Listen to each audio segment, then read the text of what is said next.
Production funding for Ruckus has been provided by gifts from Dave and Jamie Cummings, the Hartwig family, and by viewers like you. Thank you. Welcome to Ruckus, our weekly food for thought fight over the news of the day and the trends of the times. I'm Mike Shannon. The Ruckettes join me shortly, and our topics this week: political and legal forces closing in on Governor Greitens. There's talk of closing Kansas City's Jazz Museum, and one issue that never seems to come to a close, plus roast and toast. But we begin with our Newsmaker segment and take a look at some of the issues facing the Kansas City, Missouri City Council. And joining me for that discussion is Councilman Kevin McManus, who represents the 6th District. Prior to joining the council in 2015, McManus served 3 terms in the Missouri House. Councilman, welcome to Ruckus. Thank you for joining us. Thank you for having me, Mike. You represent the 6th District, which is what, essentially the south side of Kansas City? The southwest corridor, essentially from 59th Street all the way to 155th Street. That southwest corridor between Troost and State Line. Once you're past the highways, it actually jogs east all the way abutting Lee Summit, so it includes the Ruskin and Hickman Mills area as well. From what I read, you grew up in the district that you represent. I did. My parents still live in the house I grew up in, so it's pretty cool to represent the area and former neighbors and the area that I live right now. So it's a lot great. of changes over the years? Well, yeah, I mean, one change in particular, I got married and have a family. Obviously, you have 2 kids now. One was born when I was on the council. But beyond that, the amount of development, frankly, and the changes that have happened or continue to happen in the district are really amazing. So you think the changes have primarily been positive over the years? I think so. You know, Kansas City's still a great place, whether you're growing up or raising a family, I think, and that's why I'm excited to continue that tradition with my family. My goal in being on the council, though, is to obviously make sure that it's a place where my kids want to be as well when they're bigger. I want to double check. You might run for another term? I enjoy my job, so a lot of the work I'm doing, frankly, isn't going to get done in 4 years, so I'm excited to continue that. So yes, I am planning on running for re-election. I'm not running for mayor. Well, okay, we can rule out that you're not running for mayor. Right. You may be about the only member of the council who is not running for mayor. I'm not going to speak for everybody, but I think there are quite a few of my colleagues that are interested in that job. Yes. You know, I was thinking about what to say to you and what to ask you about, that a lot of the issues, or at least several of the issues that I would typically ask a council member about in recent years are no longer really relevant. They're pretty well resolved. The airport, the downtown convention hotel, the streetcar line issues. What are the critical issues that you folks are facing? Well, you know, housing, I think, is a really important issue that we're going to be having more and more discussion about. I was at, there's a task force convening throughout the city. I was at South Patrol about a week ago, and there was a packed house of people that were very interested in giving input to city staff and the leaders that were there about what our housing policy should be for the next 10, 20 years. And that's important because, frankly, we don't have a comprehensive housing policy right now, and we're seeing more and more development. And so I think it's important for us to be thinking holistically about having, encouraging housing that's safe, that's affordable, that's inclusive as our city continues to grow. Let me ask you a couple of quick questions about issues that seem to be in the news. Name change for Paseo. Should this happen? You know, there is a growing group of folks who are interested in making that happen. It's being led primarily by ministers, Congressman Cleaver, the SCLC. The mayor has now convened a task force that's actually meeting tomorrow to discuss how to best honor Dr. King. So I don't see those things as mutually exclusive. I think they're actually both moving in a direction that is one thing for certain. We're going to honor Dr. King and find the best way to do it. All right. A recent consultant report says that the Jazz Museum at 18th and Vine ought to be closed maybe for a year, and major changes ought to take place. Do you agree with that? I don't disagree that major changes needed to take place. I think the question is, how do we do it in a way that doesn't create more chaos, frankly, that does it in a way that preserves what work has been done and puts a foundation in so that we can build something that will be more lasting and more honoring our jazz traditions. But it has to be retained, do you think? At 18th and Vine, there has to be a jazz museum I think absolutely. I think the jazz tradition in Kansas City is so important to our city's history. And 18th and Vine is where that started. So I think absolutely we got to figure out a way to honor that and make sure it continues. Quick final question. 3 civil rights groups locally are calling for local control of the Kansas City Police Department. Nothing new about that issue, but is it likely to survive this time? You know, it's an interesting question because I've kind of seen this from both sides, being in the state legislature where we had, you know, obviously the state control and the police board, and now being on the city council where we're actually funding the police department, but we don't really have managerial control over it. And with all the disarray and chaos right now in Jefferson City, I think that that conversation is more salient than ever. So I think there will be a closer look and an ongoing discussion about that could Would you favor local control? You know, it's something I think we need a police department that is responsive to its citizens, and if we already have some local control with our appointed police the board members are local residents. Are local members, but if there's a way that we can be more responsive and have more local input, I'm all for it. All right, sir. Thank you very much. All right. Appreciate you coming in. All right, thanks. That is Kansas City, Missouri Councilman Kevin McManus. Now let's meet the panel and start a ruckus.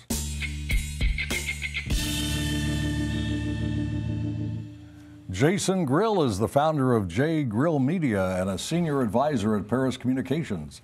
Marianne Murray Simons is a freelance writer and consultant. Crosby Kemper III is director of the Kansas City Library System and host of KCPT's Meet the Past and Centropolis programs. And Denidre Herbert is managing editor of the Sentinel, a conservative website. I thank all of you for coming in today. It's a very good-looking group, host notwithstanding.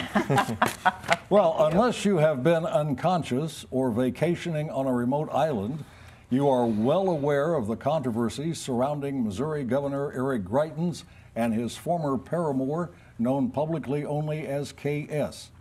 Although the only legal charge against the Republican governor is felony invasion of privacy, KS told a Missouri House committee that Greitens forced her to have non-consensual sex and hit her on at least 3 occasions. The 7-member bipartisan committee called her testimony credible. Greitens has not yet been convicted of anything and denies the allegations. The legislature has taken no official impeachment action against him, yet negative reaction from fellow Republicans, Democrats, major donors, media organizations, and the public suggest his tenure as governor is about to conclude. But do you see any path for Greitens where he might salvage his reputation or his governorship? And let's start with Marianne. The whole thing is so unseemly and so unfortunate for the state of Missouri. I know that we all like to have our state talked about in the national media, but I'm not sure this is exactly the way that Missouri would like to be represented. And this has been a major story nationally. It has been on the national news multiple times. And Mike, I'm not sure that he can. Obviously, we all are innocent until proven guilty and should keep that at the back of our minds. But things keep coming up. I mean, he now is moving forward with a suit in St. Louis related to criminal wrongdoing, related to use of a list from the charity that he founded without asking for their permission, and made, as I understand it, about $2 million from donors, and that's crossing a line politically. So he has some issues that he's got to deal with, and I'm not sure the state of Missouri will be patient enough to let it work through the process. And that action you just described is filed by the Attorney General Hawley, Josh Hawley, who is a fellow Republican, and he says Greitens may have committed a second felony, or at least will be accused of a second felony. And I think these are not partisan issues. This is right and wrong. These are significant moral issues that voters are recognizing as something they don't want to have representing them. Same question to you, Denidre. Do you see any path for Greitens to salvage his reputation and/or governorship? Well, I think that depends on which. His reputation, I don't see how he can ever salvage that. How do you walk away from tying women up in your basement and hitting them? Not that we know for sure that he did it, and she kept coming back. There's all kinds of areas of gray, but it's iffy. I don't know how he salvages his reputation short of going somewhere and starting an orphanage in some disadvantaged country and saving a plane full of baby chickens. Like That's he just a great idea. or baby seals. whatever the cute baby animal is that looks good on television and photos. But saving his governorship is a different animal, and I don't see any way it seems unseemly to impeach him by representatives of the people rather than the people themselves. So unless it comes up on a ballot, I personally don't think he should be. But Crosby, if he does booted from survive office. all of this and remains as governor, does he have any clout left? No, and his political career is over, and he's made everybody in the legislature, especially the Republicans, his fellow Republicans, mad. So his political career is over. He can't be a good governor. He should resign, but he may not. He's a very stubborn guy, and he still has some support in outstate Missouri. It's part of this reaction. The same reason that Donald Trump still has some support is that there's this culture war that's going on. You know, we've got the deplorables and the basket of deplorables and the backward people and the elite people and and there's this war going on. So basic character doesn't seem to always matter. It should, and he should go. He should resign. His governorship is essentially over. Jason, you were in the legislature for a while. Does it surprise you how apparently nonpartisan the opposition to Greitens is, how Republicans are failing to come to support? Definitely a little surprising, but I think it's encouraging that most folks are banding together, whether you're a Democrat or Republican. And I think they have to make that choice now. Is it Josh Hawley or is it Eric Greitens? Josh Hawley's running for the Senate, and either on his team or you're on Eric Greitens' team. And it doesn't seem like many people are on Eric Greitens' team right now. And I think Claire McCaskill is the luckiest candidate in the history of candidacy. Like she just is graced with like a lottery winner every year she's up for re-election. But I would say, Mike, I think that's the kind of the thing. You know, he filed a restraining order against Josh Hawley, I believe, earlier this week. So there's a lot of infighting, and I think the Democrats probably will benefit from this. Sure, they're happy about yes. Yep. Final question to Marianne. Will all this hurt the Republicans overall in Missouri, the GOP brand? I'm not sure, and I agree with what Jason said. I think groups are banding together to do the right thing, which is what we want any legislature to do. So be you a Republican or a Democrat, I think we will have more collaboration amongst members of our legislature, and that is a good thing. Be very careful when you agree with Jason. Okay, we'll move on. It is not news to say that the Kansas City Jazz Museum has faced major problems in its 21-year history. It is newsworthy, however, to note that a San Francisco consultant group commissioned by City Hall tells city leaders to close the museum down for at least a year and start over. Jazz musicians might put it this way: take it from the top. Get new leadership, get a new financial model, get a different board of directors, get city council members off the board, and get going. How should city leaders and musician officials react to all of this, Jason?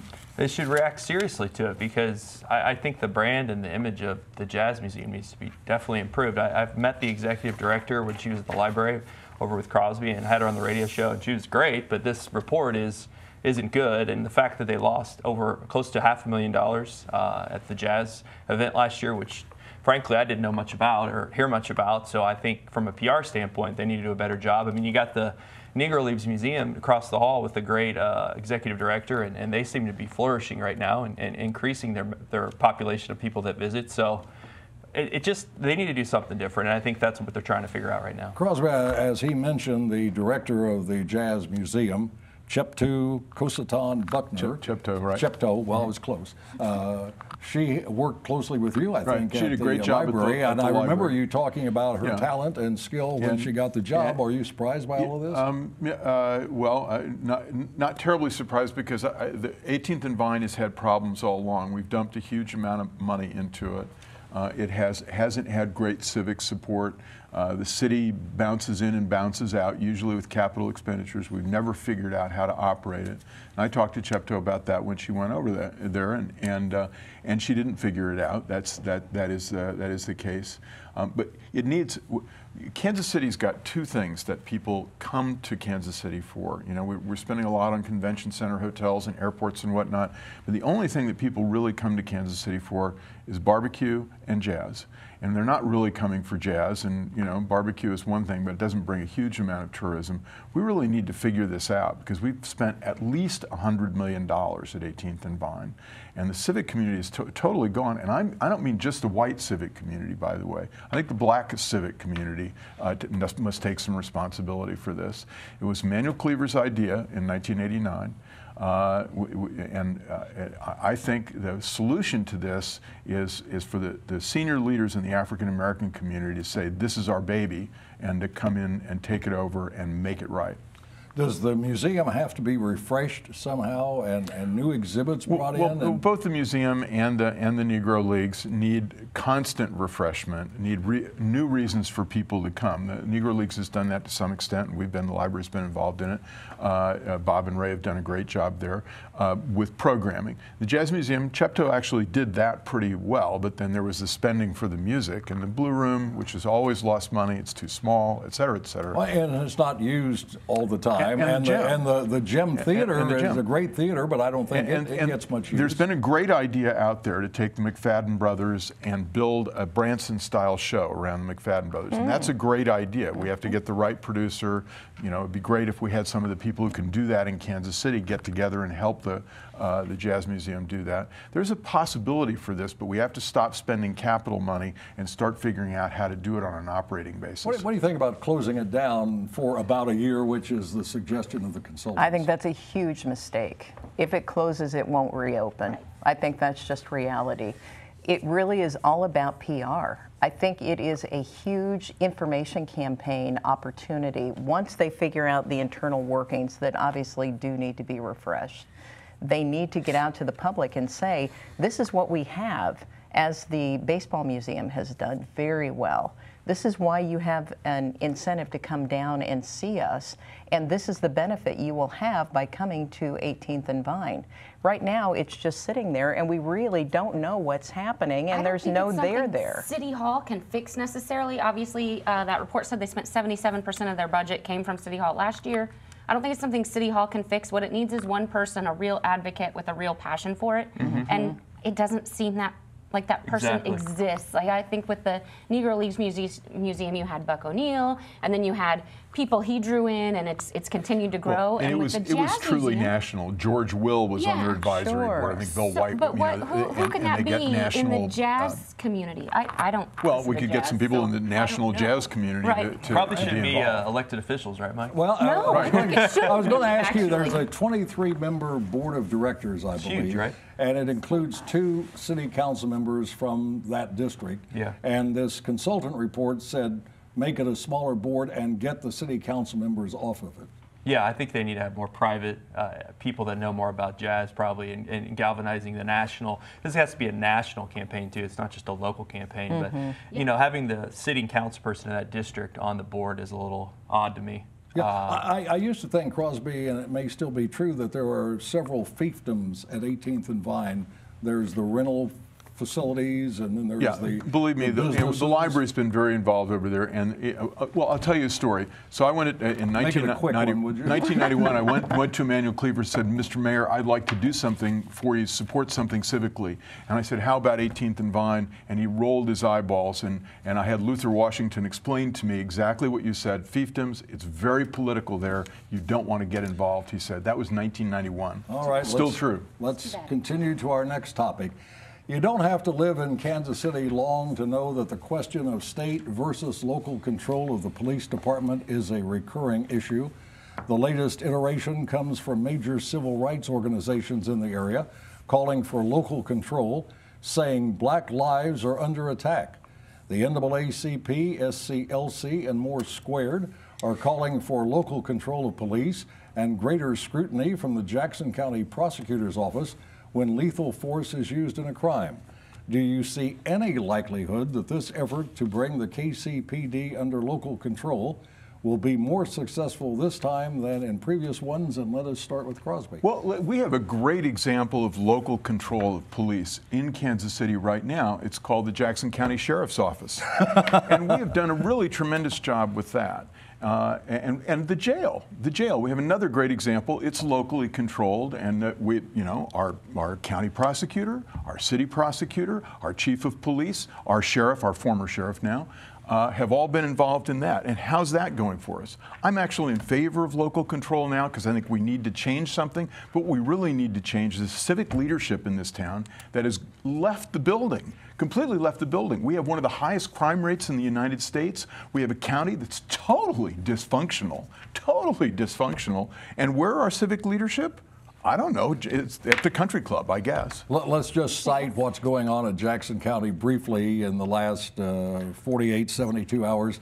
The sheriff has resigned because of an affair with a former aide. Yeah, a detailed affair in which, apparently his wife was also involved. And we'll leave the details to others. Well, it's so baroque. It's really hard. Yeah. You really need a diagram. The sheriff has resigned because of an alleged affair. But apparently this has been going on for a long time, and we've been paying out money. The county's been paying out large amounts of money. And keeping him on. What's going on here? This is crazy. The entire legislature. Well, wait for my roast. The entire legislature. Preview. The county executive is having trouble paying for his home, and the state auditor is coming to Kansas City to try to help Jackson County figure out how the legislature and the executive can work together, who has the authority to spend money and who does not. So local control is great. Actually, the real solution is to give it back, the whole area back to the Osage. Are you optimistic about local control, Marianne? I know you and I have talked about it over the years many, many times on radio and on this program. It has come up so many times, and every time it gets shut down, and it's all about politics. I mean, it comes down to politics, pure and simple. And I don't know whether the state has the stomach. Jason probably has an opinion on this, whether or not the state is willing to relinquish control and what that will look like actually operationally. That has always been the rub between these two things, the state and how people get appointed. And it's all about the politics. Do you think Eric Greitens has time to worry about this now, Jason? Probably not. Maybe this is the good time to do it with all this stuff happening down there. Maybe it's time for a change. There are 3 civil rights organizations locally involved in this. And, civil rights organizations have a lot of clout, and they have clout in Kansas City. Would that make the difference this time, do you think? This is the wrong issue for anybody who's worried about public safety to be worrying about. I mean, I think, yes, I prefer local control. I would like to see it, but that's not the problem. There's, like Crosby said, we have one of the highest crime rates. Being a black resident of Missouri, you have 3 times the likelihood of being murdered. Like, there are real problems, and whether it's the nut show at Jackson County running it or the crazies at the Missouri legislature, it doesn't matter. That's not the problem. Well, they're saying black lives are at stake, and that's the reason there needs to be a change. They are, but I thought their direction was from the police, and it turns out that's not the problem. It's part of it. It might be a part of it, but that's not the big problem. Would local control work? Would it make a major difference? It might work better than what we have now. And I thought Crosby was going to argue for bigger government there with state control, but I like that he argued for local control. I think it's time for a new solution, right? We all agree the black murder rate, homicide rate I heard on the radio on the way down here is the highest now. Missouri is the highest in the country. In the whole country. Yes, per 100,000 people. I think it's high in Kansas as well. 46 versus 18. Top 10. 18 nationwide. And so Incredible. we got to try something else. Well, thank God we're going to get the streetcar that we're paying attention to the important issues. That'll probably fix it, actually. Yeah. We can walk and chew gum at the same time. Well, I guess that resolves that. Another solution to yet another problem. Now it's time to head to the soapbox for Roast and Toast, where the Ruckettes have 30 seconds each to condone or disown people and events in the news, and we start with Jason. All the negatives going on in Missouri and Kansas, I wanted to actually toast something positive. Last night I had a chance to MC and speak at the Park Hill School District's Professional Studies Program graduation. There was over 350 people in the room. Teachers, administrators, students, partners from the community. This program is really cool. They actually set students up through an entire internship program. So in high school, students are actually interning at law firms, doctor's offices, veterinary care, all kinds of really cool things. And I want to commend and toast the superintendent of Park Hill, Jenny Coward, Dr. Stephanie Amaya, and Dustin Sollers for their great work in that program. It's pretty cool to see the high school students of Kansas City actually getting involved and figuring out what they're going to do for their future. So kudos to you, and I'd like to toast Park Hill School District. All right, Crosby. So the mayor and the city council will be relieved. I'm not going to roast them today. Now it's the turn of the Jackson County legislature. Tax assessment, a total failure to solve a huge problem that affects everybody in the city, and now the Jackson County Jail, the Jackson County Sheriff, and of course the Jackson County Executive. There is a total failure of the Jackson County legislature going on here, and of course, as usual, the civic community, which is paying no attention to this apparently. Marianne. I'm going to cross the state line and point out that I think we've got a problem with our Kansas Secretary of State, Chris Kobach, and what he has done to raise the ire of the courts and be in contempt of court for not informing voters who legally registered at the DMV to vote that they had the right to vote in ongoing elections. 2 years ago, he promised that he would do that, and he didn't, and he's now been found in contempt of court again this week. We've got to fix this issue, and Chris Kobach is not the answer. Denidre. This is a roast of everyone begging government to regulate Facebook. I was disgusted watching Mark Zuckerberg dragged before Congress, in which he did some groveling, and they talked about, this is not how this works in a free market society. If you don't like Facebook and you don't like what they're doing, you're using it for free, you're not a hostage, get off Facebook. The bigger concern here is not that Facebook is selling your private data, because you have control of what data they have access to, or you have when you started. The problem here is that the people who are using Facebook weren't smart enough to figure that out, and we need to look inside ourselves. All right, and finally, here's a toast to Kyle Smith for his recent column in National Review. Smith reflects on comments from former VP Biden, who says if he were back in high school, he would like to take President Trump behind the gym and beat the hell out of him. Trump is also quoted saying Biden would go down fast and hard, crying all the way. With Biden at 75 and Trump at 71, this would hardly be the Thrilla in Manila. More like the brawl in Geritol. And that's Ruckus for this week. Back next Thursday at 7. Now for the Ruckettes and crew, Mike Shannon saying thanks for watching and good night.